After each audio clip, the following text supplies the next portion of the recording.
I was sitting here working on some notes from Luke chapter 22. I'm about to do a verse-by-verse study of the Gospel of Luke on this channel, and there was a verse here that brought something to my mind. You know, it's not uncommon for churches or individuals when there's somebody in an official position working for that church who has a really public sin. You know, they make a big mistake, and people know about it.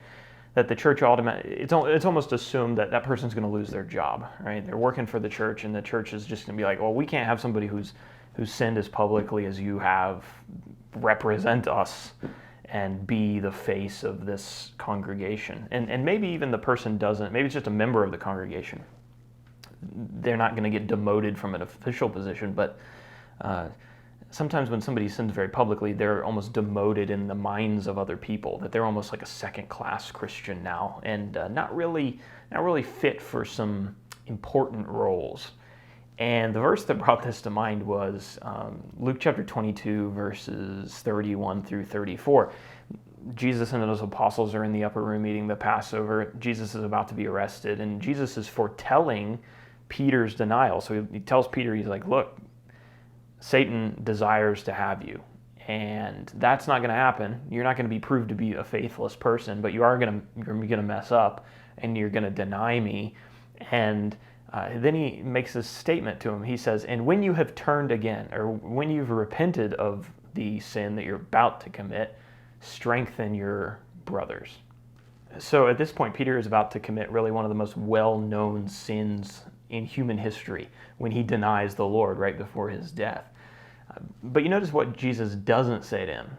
He doesn't say, well, when you've repented, you can kind of take a back seat. You're going to get demoted. You're not going to be an apostle anymore. I really can't have you representing this church movement, this kingdom movement that I'm trying to get going here. It would be a bad look. So for the sake of the community and everyone around, I'm going to have to demote you.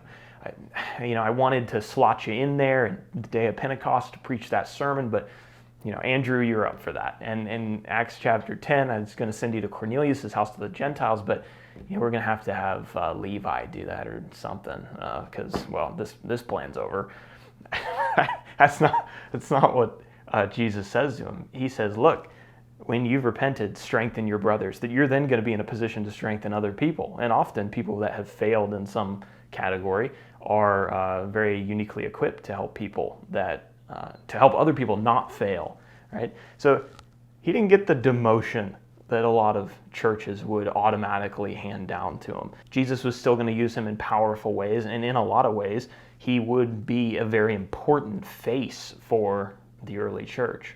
And that just got me thinking that if Jesus was okay with a person who sins so publicly representing his church, maybe we should have a little bit more grace in letting people who have sinned publicly represent our local churches and congregations, that maybe some people in the community might relate to people who fail.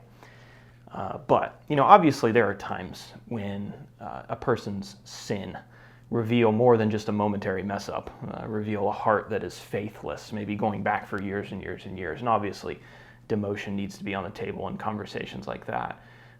But I think we should be careful about telling a man that he's unfit to represent the Lord's body because he messed up.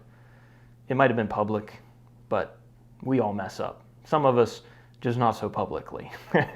And the Lord has built a church that's full of people who mess up.